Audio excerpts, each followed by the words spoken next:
Everyone. இந்த ஒரு temple வந்து பாத்தீங்கன்னா ஒரு ஹிடன் டெம்பிளுங்க. இந்த ஒரு கோயிலை பத்தி நான் எதுக்கு வீடியோ போடுறேன் அப்படின்னா, இந்த ஒரு கோயில நடக்கக்கூடிய அந்த அபிஷேகமும் அதே மாதிரி அந்த கோயில கொடுக்கக்கூடிய பிரசாதம் தான் வந்து இந்த ஒரு கோயிலுக்கு வந்து பாத்தீங்கன்னா ஒரு சிறப்பு அம்சமா வந்து பாத்தீங்கன்னா இருக்குது.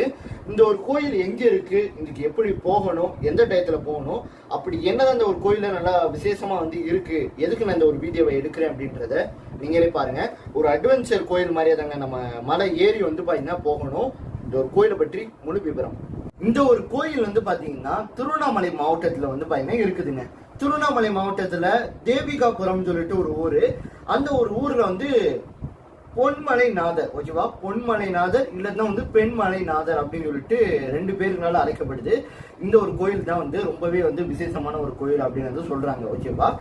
எந்த அளவுக்கு திருவண்ணாமலை ஃபேமஸா இருக்கோ அந்த அளவுக்கு அந்த ஏரியா சைட்ல வந்து இந்த பெண்மலைநாதர் பொன்மலைநாதர் இந்த கோயில் வந்து பாத்தீங்கன்னா ரொம்ப ஃபேமஸ். இந்த ஒரு கோயில போய் நீங்க பார்க்கணும்னா கிட்டத்தட்ட வந்து ஒரு 400 படிக்கட்டுகள் ஏறணும். 400 படிக்கட்டுமே வந்து நல்லா ஈஸியா ஏற அளவுக்கு வந்து பாத்தீங்கன்னா அமைச்சு கொடுத்துருக்காங்க. அதே மாதிரியா ரெண்டு சைடுமே வந்து மரங்கள், ஒரு இயற்கைக்குள்ள நீங்க அப்படியே போற மாதிரி தான் இருக்கும். போய் அந்த ஒரு கோயில வந்து நீங்க பாக்குற மாதிரி இருக்கும். இந்த ஒரு கோயில்ல மூலவரா இருக்கிறவர் வந்து பாத்தீங்கன்னா சிவன், ஓகேவா. சிவன் தான் வந்து பாத்தீங்கன்னா இந்த ஒரு கோயில வந்து மூலவரா இருக்கிறாரு. கருவறைன்னு சொல்றாங்க பாத்தீங்கன்னா, அந்த ஒரு கருவறைக்குள்ள 2 சிவன் லிங்கம் வந்து பாத்தீங்கன்னா இருக்குது, ஓகேவா. இந்த ஒரு கோயில் எதுக்காண்டே ஃபேமஸ் அப்படின்னு கேட்டீங்கன்னா, பால், நெய்யி, தேன் இதெல்லாம் கோயிலில் அபிஷேகம் பண்ணி நீங்க பார்த்துருப்பீங்க. ஆனா இந்த பொன்மலைநாதர் கோயில்ன்ற சிவன் கோயில் இருக்குல்ல, அந்த ஒரு கோயில வந்து பாத்தீங்கன்னா சுடுதண்ணி இருக்கு பாத்தீங்களா, சுட வேக வச்ச சுடுதண்ணி இருக்கு பாத்தீங்களா, அந்த ஒரு சுடுதண்ணியால தான் வந்து பாத்தீங்கன்னா அபிஷேகம் வந்து சிவனுக்கு வந்து பண்ணுவாங்களாம், ஓகேவா. இதுதான் வந்து உண்மை. இது சுடுதண்ணியால, ஓகேவா, வெந்நீரால வந்து அபிஷேகம் வந்து பண்ணப்படுது. அதே மாதிரியே வந்து பாத்தீங்கன்னா அந்த அபிஷேகம் பண்ண அந்த சுடுதண்ணியை தான் வந்து பக்தர்களுக்கும் வந்து பாத்தீங்கன்னா பிரசாதமா வந்து பாத்தீங்கன்னா வழங்கப்படுது. பல கோயில வந்து தீர்த்தம் கொடுத்து நீங்க பார்த்துருப்பீங்க பிரசாதமா. ஆனா அவங்க வந்து சுடுதண்ணி, அந்த அபிஷேகம் பண்ண சுடுதண்ணியை வந்து பிரசாதமா வந்து கொடுக்குறாங்க. இப்போ வந்து இதோட புராணத்தை வந்து பார்த்துடலாம். இதுல இன்னொரு விஷயமும் வந்து இருக்குது, அதையும் நம்ம பார்த்துருவோம், ஓகேவா. புராணம் என்ன சொல்லுதுன்னா, ஒரு பல ஆயிரம் வருஷங்களுக்கு முன்னாடி வந்து பாத்தீங்கன்னா வேடன் வந்து அந்த ஒரு மலையில வந்து பாத்தீங்கன்னா மரம் வெட்டிக்கிட்டு இருந்திருக்காப்புல. மரம் வெட்டும் போது கோடாலி வந்து தவறுதலா வந்து அங்க இருந்த சிவலிங்கம் மேல வந்து பாத்தீங்கன்னா விழுந்துருச்சு. ஆனா அதை பார்க்காம போயிட்டாரு, தெரியாம. கோடாலி விழுந்ததை வந்து பார்க்காம தெரியாம அப்புறம் வந்து வேடன் வந்து போயிட்டாரு.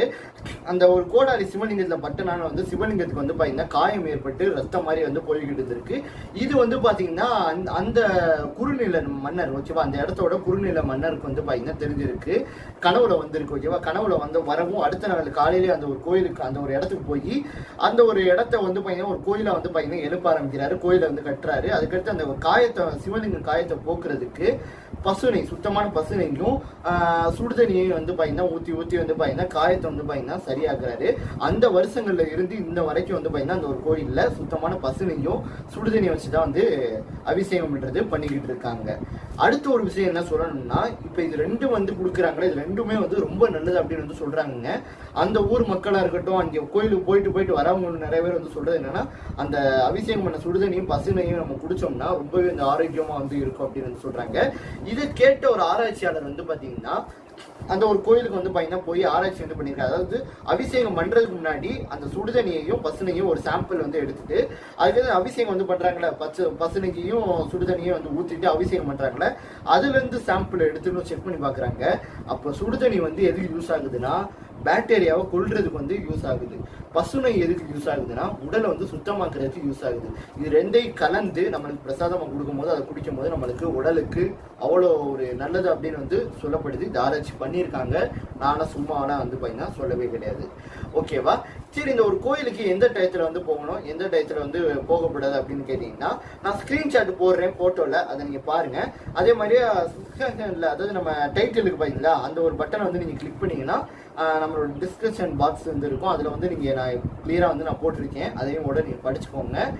இல்லை தான் அந்த ஒரு வெப்சைட்டோட லிங்க்கோட நான் கொடுக்குறேன். வெப்சைட்டோட லிங்க் வந்து நீங்கள் கிளிக் பண்ணுங்க. கமெண்ட்லோட நான் கொடுக்குறேன், ஓகேவா. கமெண்ட்ல வந்து லிங்க், வெப்சைட்டோட லிங்க் கொடுக்குறேன். அதை முழுசாக படிங்க. படிச்சுட்டு அதில் எந்த டயத்தில் போகணும் அப்படின்றத நீங்கள் பாருங்க. நான் ஸ்க்ரீன்ஷாட் போடுறேன், ஓகேவா. பாய் பாய், நன்றி வணக்கம், ஜெய்ஹிந்த், வந்தே மாதரம். இது மாதிரியா இன்னும் நிறைய வீடியோக்கள் போடணுமா வேணாமான்றதை நீங்கள் கமெண்ட் பண்ணுங்க, ஓகேவா. பாய்.